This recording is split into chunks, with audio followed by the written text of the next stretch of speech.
Welcome to Mentis commerce academy. നമ്മൾ accountancy തുല്യത model പരീക്ഷാ പേപ്പറിൻ്റെ ബാക്കിയുള്ള ക്വസ്റ്റ്യൻസിൻ്റെ ഡിസ്കഷനാണ് ഈ വീഡിയോയിൽ ചെയ്യുന്നത്. നമുക്ക് നോക്കാം. 14ാമത്തെ ക്വസ്റ്റ്യൻ, ട്രയൽ ബാലൻസിൽ ഡെബിറ്റ് ബാലൻസായി ഉൾപ്പെടുത്തുന്ന ലെഡ്ജർ അക്കൗണ്ടുകൾ മാത്രം നൽകിയിരിക്കുന്ന പട്ടികയിൽ നിന്നും തിരഞ്ഞെടുത്ത് എഴുതുക. അപ്പോൾ ഇതിൽ നമ്മൾ പറഞ്ഞിരിക്കുന്നത് എന്താണ്? നമ്മുടെ ട്രയൽ ബാലൻസിൽ ഡെബിറ്റ് ബാലൻസിൽ ഉൾപ്പെടുത്തുന്നത്. നമുക്കറിയാം ഡെബിറ്റ് ബാലൻസ് ഏതിനൊക്കെയായിരിക്കും ഉണ്ടാവുക? ആസ്തികൾക്കും ചെലവുകൾക്കും ഡെബിറ്റ് ബാലൻസാണ്. അത്തരം കാര്യങ്ങൾ നമ്മൾ നോക്കണം. അതിൽ ഡെബിറ്റ് ഉള്ളത് എടുത്ത് എഴുതാനാണ് പറഞ്ഞിരിക്കുന്നത്. നമുക്ക് നോക്കാം. ഓപ്പണിംഗ് സ്റ്റോക്ക് ആസ്തിയാണ്, ഡെബിറ്റാണ്, എടുത്തെഴുതണം. പർച്ചേസ് റിട്ടേൺ, പർച്ചേസിന് ഡെബിറ്റ് ബാലൻസ് ആണെങ്കിൽ പർച്ചേസ് റിട്ടേണിന് എന്ത് ബാലൻസാണ്? ക്രെഡിറ്റാണ്.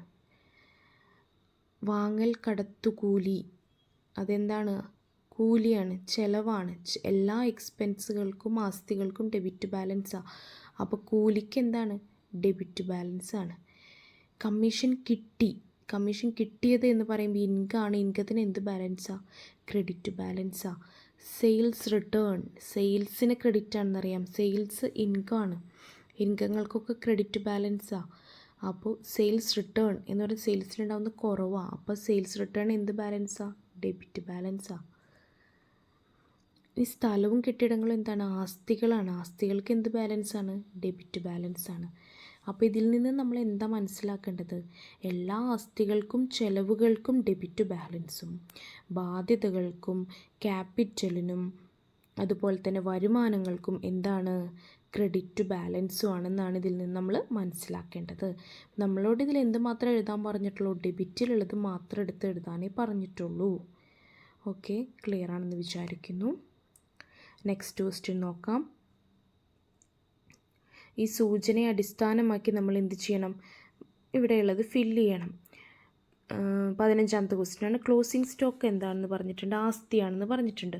കുടിശ്ശിക ചെലവ് എന്താ? കുടിശ്ശിക ചെലവ് കൊടുക്കാനായിട്ടുണ്ട്, നമ്മൾ എന്ത് ചെയ്തിട്ടില്ല? കൊടുത്തിട്ടില്ല. സമയമായിട്ടുണ്ട്, കൊടുത്തിട്ടില്ല. സാലറി കൊടുക്കാനായിട്ടുണ്ട്, കൊടുത്തിട്ടില്ല. എന്താണത്? ബാധ്യതയാണ്. എന്താണ്? ബാധ്യത.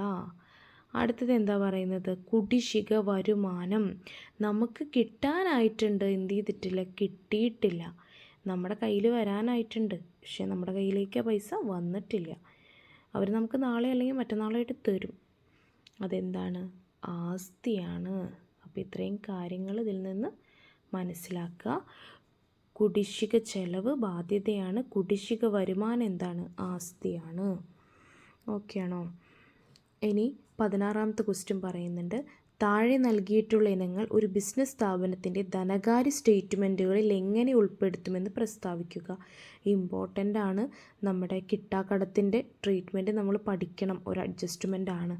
ഇതിൽ 2 കാര്യം പറഞ്ഞിട്ടുണ്ട്. ക്വസ്റ്റ്യൻ എന്താണെന്ന് നോക്കാം. ട്രയൽ ബാലൻസിൽ ഉൾപ്പെടുത്തിയിട്ടുള്ള കിട്ടാക്കടം. ഇപ്പോൾ കിട്ടാക്കടം എന്ന് പറഞ്ഞിട്ടുള്ള ഐറ്റം ട്രയൽ ബാലൻസിനകത്താണ് തന്നിരിക്കുന്നതെങ്കിൽ നിങ്ങൾ അതിനെങ്ങനെ എഴുതണം? എവിടെ എഴുതണം? നമ്മളൊരു കാര്യം ഓർക്കുക. ഏതെങ്കിലും ഒരു ഐറ്റം ട്രയൽ ബാലൻസിനകത്താണ് തന്നതെങ്കിൽ അത് ഏതെങ്കിലും ഒരു സ്ഥലത്ത് കാണിച്ചാൽ മതി. ഒന്നില്ലെങ്കിൽ P&L അക്കൗണ്ട്, അല്ലെങ്കിൽ ബാലൻസ് ഷീറ്റ്, അല്ലെങ്കിൽ ട്രേഡിംഗ് അക്കൗണ്ട്. ഇതിൽ എവിടെയെങ്കിലും ഒരു സ്ഥലത്ത് മാത്രമാണ് എഴുതേണ്ടി വരിക. ട്രയൽ ബാലൻസിനുള്ളിൽ തരുന്ന ഐറ്റം. ട്രയൽ ബാലൻസിന് പുറമെ തരുന്ന ഐറ്റത്തിനാണ് നമ്മൾ എന്ത് പറയുക? അഡ്ജസ്റ്റ്മെൻറ്റ് എന്ന് പറയുക. അഡീഷണലായിട്ട് തരുന്ന വിവരങ്ങൾ. ഈ അഡീഷണൽ വിവരങ്ങൾ 2 സ്ഥലത്ത് എഴുതേണ്ടി വരും. ഒന്നില്ലെങ്കിൽ പ്രോഫിറ്റ് ആൻഡ് ലോസ് അക്കൗണ്ടിലും എഴുതേണ്ടി വരും, അല്ലെങ്കിൽ എവിടെയും എഴുതേണ്ടി വരും? ബാലൻസ് ഷീറ്റിൽ. അല്ലെങ്കിൽ ട്രേഡിംഗ് അക്കൗണ്ടിൽ എഴുതേണ്ടി വരും. അതിൻ്റെ കൂടെ തന്നെ എവിടെ കൂടെ എഴുതേണ്ടി വരും? ബാലൻസ് ഷീറ്റിലും കൂടെ എഴുതേണ്ടി വരും. അപ്പോൾ ഒന്നിലധികം സ്ഥലങ്ങളിൽ പോസ്റ്റിംഗ് വരുന്നതാണ് ഈ അഡീഷണൽ ഇൻഫർമേഷൻ, അല്ലെങ്കിൽ ട്രയൽ ബാലൻസിന് പുറമെ തരുന്ന ഐറ്റംസ്. അത് മൈൻഡിൽ വേണം.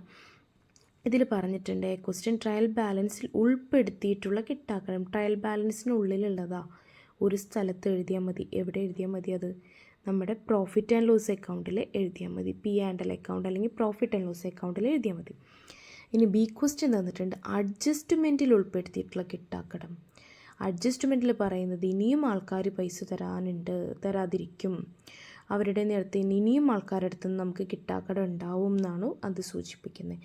അഡ്ജസ്റ്റ്മെൻറ്റിൽ തന്ന വിവരം 2 സ്ഥലത്ത് കാണിക്കണം. ഫർദർ ബാഡ് ഡെപ്റ്റ്, ഇനിയും ബാഡ് ഡെപ്റ്റ് ഉണ്ടായി. പ്രോഫിറ്റ് ആൻഡ് ലോസ് അക്കൗണ്ടിൽ നമ്മൾ എന്ത് ചെയ്യണം? പ്രോഫിറ്റ് ആൻഡ് ലോസ് അക്കൗണ്ടിൽ ഇപ്പോൾ നമ്മൾ ഫോർമാറ്റ് ജസ്റ്റ് നോക്കുക. ഇത് നമ്മുടെ പ്രോഫിറ്റ് ആൻഡ് ലോസ് അക്കൗണ്ട് ആണെന്ന് വിചാരിക്കേ. അപ്പോൾ ഇവിടെ ബാഡ് ഡെപ്റ്റ് എന്ന് പറഞ്ഞിട്ട് എഴുതും നമ്മൾ. ബാഡ് ഡെപ്റ്റ് ഓൾറെഡി എഴുതിയിട്ടുണ്ടാവും. ബാഡ് ഡെപ്റ്റ് എമൗണ്ട് ഉണ്ട്. അതിൻ്റെ കൂടെ എന്താ ആഡ് ചെയ്യണം? അഡ്ജസ്റ്റ്മെൻറ്റിൽ തന്നിട്ടുള്ള ഫർദർ ബാഡ് ഡെപ്റ്റ് അല്ലെങ്കിൽ ഇനിയും പൈസ തരാനുള്ളത് ആഡ് ചെയ്യണം. ഇങ്ങനെയാണ് നമ്മൾ എന്ത് ചെയ്യേണ്ടത്? പ്രോഫിറ്റ് ആൻഡ് ലോസ് അക്കൗണ്ടിൽ ഇത് ചെയ്യേണ്ടത്. ഓൾറെഡി കിട്ടാക്കടം പ്ലസ് ഇനിയും കിട്ടാനുള്ള അഡ്ജസ്റ്റ്മെൻറ്റ് തന്നിട്ടുള്ള കിട്ടാക്കടം കൂടി ആഡ് ചെയ്തിട്ടുള്ള എമൗണ്ട് എന്ത് ചെയ്തു? പുറമേക്ക് എഴുതി. ഇപ്പോൾ ഓൾറെഡി ബാഡ് ഡെപ്റ്റ് എത്ര ഉണ്ടായിരുന്നു? 1000 ഉണ്ടായിരുന്നു. ഇനിയും ആൾക്കാർ തരുന്നില്ല. 1000 രൂപയും കൂടിയായി എത്രയായി? 2000 നമ്മൾ എമൗണ്ട് കോളത്തിൽ എഴുതി. ഇങ്ങനെയാണ് നമ്മൾ നമ്മുടെ പി ആൻഡ് എൽ അക്കൗണ്ടിൽ ചെയ്യുക. ട്രയൽ ബാലൻസിനകത്ത് തന്ന ബാഡ് ഡെപ്റ്റ് ഒരു സ്ഥലത്ത് എഴുതി, എവിടെ? പ്രോഫിറ്റ് ആൻഡ് ലോസ് അക്കൗണ്ടിൽ. പക്ഷേ ട്രയൽ ബാലൻസിന് പുറമെ തന്നത് ബാഡ് ഡെപ്റ്റ് 2 സ്ഥലത്ത് എഴുതി. ഒന്ന് എവിടെ എഴുതി? ബാഡ് ഡെപ്റ്റിൻ്റെ കൂടെ ആഡ് ചെയ്ത് പി ആൻഡ് എൽ അക്കൗണ്ടിൽ എഴുതി. ഇനി നമുക്ക് ബാലൻസ് ഷീറ്റിൽ എഴുതണം. അസറ്റ് സൈഡിലെ നമ്മുടെ ഡെപ്റ്റേഴ്സ് ഉണ്ടാവില്ലേ? ഡെപ്റ്റേഴ്സ് നമുക്ക് പൈസ തരണവരെ അവരൊരു 50,000 എന്ന് വിചാരിച്ചോ. 5000. ഇനി എത്ര പേരും കൂടെ പൈസ തരില്ല എന്നും കൂടെ പറഞ്ഞു ഈ വർഷം? 1000. കുറച്ച് 4000 എവിടെ എഴുതും? ആസ്തികളിൽ കാണിക്കും. അപ്പോൾ അഡ്ജസ്റ്റ്മെൻറ്റിന് പുറമെ തന്നത് എന്ത് ചെയ്യണം? 2 സ്ഥലത്ത് നമ്മൾ കാണിക്കണം. ട്രയൽ ബാലൻസിനകത്ത് തന്നത് ഒന്നില്ലെങ്കിൽ പി ആൻഡ് എൽ അക്കൗണ്ട്, അല്ലെങ്കിൽ ട്രേഡിംഗ് അക്കൗണ്ട്, അല്ലെങ്കിൽ ബാലൻസ് ഷീറ്റ് എവിടെയെങ്കിലും കാണിച്ചാൽ മതി. ഇതാണത് പറയുന്നത്. ഇതാണ് ക്വസ്റ്റ്യൻ നമ്പർ 16. ക്ലിയർ ആയെന്ന് വിചാരിക്കുന്നു. ക്വസ്റ്റ്യൻ നമ്പർ 17 നോക്കാം. ബിസിനസ്സിൻ്റെ കണക്ക് ബുക്കുകളിൽ ഉൾപ്പെടുത്താറുള്ള ഏതെങ്കിലും 3 ഇൻടാഞ്ചിബിൾ അസറ്റ്, അദൃശ്യ ആസ്തികൾ. നമുക്ക് കാണാനോ തൊടാനോ കഴിയാത്ത ആസ്തികളെയാണ് നമ്മൾ എന്ത് പറയുന്നത്? അദൃശ്യ ആസ്തികൾ എന്ന് പറയുന്നത്. ഏതെങ്കിലും 3 എണ്ണം പറയുകയാണെങ്കിൽ നമുക്ക് ഉദാഹരണം ഗുഡ് വില്ല് പറയാം, ട്രേഡ് മാർക്ക് പറയാം, പേറ്റൻറ്റ് പറയാം, കോപ്പി റൈറ്റ് പറയാം. ഇതൊക്കെ എന്താണ്? നമുക്ക് കാണാനോ തൊടാനോ പറ്റാത്ത ആസ്തികളാണ്. ഓക്കെ അല്ലേ? ഇനി 18ാമത്തെ ക്വസ്റ്റ്യൻ നോക്കാം. നൽകിയിട്ടുള്ള ഉദാഹരണങ്ങളുമായി ബന്ധപ്പെട്ട അക്കൗണ്ടിംഗ് തത്വം അല്ലെങ്കിൽ ആശയം. നമ്മുടെ 2ാം പാഠത്തിലുള്ള ക്വസ്റ്റ്യൻ ആണ്. ഒന്നാമത്തെ, ഒരു മാനേജറുടെ നിയമനം കണക്ക് ബുക്കിൽ രേഖപ്പെടുത്തുന്നില്ല. ഒരു മാനേജറെ നമ്മൾ പുതുതായിട്ട് നിയമിച്ചു, നമ്മുടെ ബുക്ക് ഓഫ് റെക്കോർഡിൽ എഴുതി വയ്ക്കുന്നില്ല എന്ന് പറയുന്നത് ഏത് തത്വപ്രകാരമാണ്? ഏത് തത്വപ്രകാരമാണ് നമ്മളതങ്ങനെ ചെയ്യാത്തത്? മണി മെഷർമെൻറ്റ് എന്ന് വെച്ചിട്ടുണ്ടെങ്കിൽ ബിസിനസ്സിലുള്ള എല്ലാ ട്രാൻസാക്ഷൻസും ഏത് റിലേറ്റഡ് മാത്രമേ എടുക്കുള്ളൂ? പണപരമായിട്ടുള്ള ട്രാൻസാക്ഷൻസ് മാത്രമേ നമ്മൾ റെക്കോർഡ് ചെയ്യുള്ളൂ. ബാക്കിയൊന്നും നമ്മൾ എന്ത് ചെയ്യില്ല? എഴുതില്ല. ഇപ്പോൾ മാനേജറുടെ സത്യസന്ധതയോ നല്ല രീതിയിലുള്ള വർക്ക് ചെയ്യുന്ന പെരുമാറ്റമോ ഒന്നും എടുക്കില്ല. മാനേജർ ജോയിൻ ചെയ്തതോ ഒന്നും എഴുതി വയ്ക്കില്ല. പണപരമായിട്ടുള്ള കാര്യങ്ങൾ മാത്രം എഴുതുന്നതാണ് നമ്മുടെ അക്കൗണ്ടിങ് സിസ്റ്റം. ബാക്കിയൊന്നും നമ്മൾ കൺസിഡർ ചെയ്യുന്നില്ല. മണി റിലേറ്റഡ് കാര്യങ്ങൾ മാത്രമേ നമ്മൾ എഴുതുന്നുള്ളൂ. അങ്ങനെ പറയുന്ന പ്രിൻസിപ്പിളാണ് ഇത് മണി മെഷർമെൻറ്റ് പ്രിൻസിപ്പിൾ, പണം അളക്കുന്ന തത്വം എന്നൊക്കെ പറയും. അതാണ് എ ക്വസ്റ്റ്യൻ്റെ ആൻസർ. ബി പറയുന്നത് ആസ്തികളെ സാധാരണയായി വിപണി വിലയിൽ കണക്കാക്കില്ല. ഇന്നത്തെ ആസ്തികളെ നമ്മൾ എന്തിലാണ് കണക്കാക്കുക? പണ്ടത്തെ വിലയിലാണ്. അല്ലാതെ ഇപ്പോഴത്തെ മാർക്കറ്റ് വിലയിലല്ല നമ്മൾ നമ്മുടെ ബാലൻസ് ഷീറ്റിൽ എഴുതുന്നത് എന്ന് പറയുന്ന പ്രിൻസിപ്പിളാണ് ഇത് ഹിസ്റ്റോറിക്കൽ കോസ്റ്റ് പ്രിൻസിപ്പിൾ എന്ന് പറയുന്ന പ്രിൻസിപ്പിൾ. അടുത്തത്, സ്റ്റേഷനറി സാധനങ്ങൾ വാങ്ങിയത് ആസ്തിയായിട്ട് പരിഗണിക്കില്ല. നമ്മൾ പറഞ്ഞു, നമ്മൾ മേടിച്ച സാധനം ബിസിനസ്സിൽ ഒന്നിലധികം കൊല്ലങ്ങൾ ഉണ്ടെങ്കിൽ അതിന് ആസ്തിയായിട്ട് നമുക്ക് കണക്കാക്കാം. പക്ഷേ ഒരു കത്രിക മേടിച്ചതോ അല്ലെങ്കിൽ സ്റ്റേഷനറി സാധനങ്ങൾ മേടിച്ചതൊന്നും ആസ്തിയായിട്ട് കണക്കാക്കുന്നില്ല. കാരണം എന്താ? മെറ്റീരിയാലിറ്റി.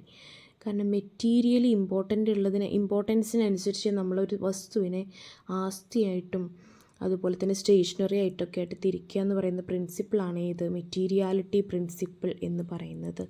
അപ്പോൾ ഇത്രയും ക്വസ്റ്റ്യൻസാണ് നമ്മളിപ്പോൾ ഡിസ്കസ് ചെയ്യുന്നത്. നിങ്ങൾക്ക് മനസ്സിലായെന്ന് വിചാരിക്കുന്നു. അക്കൗണ്ടിങ് പ്രിൻസിപ്പിൾസിൻ്റെ കുറച്ച് ഡീറ്റെയിൽ ആയിട്ടുള്ള വീഡിയോ ഈ ചാനലിൽ ഞാൻ അപ്ലോഡ് ചെയ്യും. നിങ്ങൾ എന്ത് ചെയ്യുക? സബ്സ്ക്രൈബ് ചെയ്യുക. കൂടുതൽ അപ്ഡേറ്റ്സിന് വേണ്ടിയിട്ട് കമൻറ്റ് ചെയ്യുക. Thanks for watching.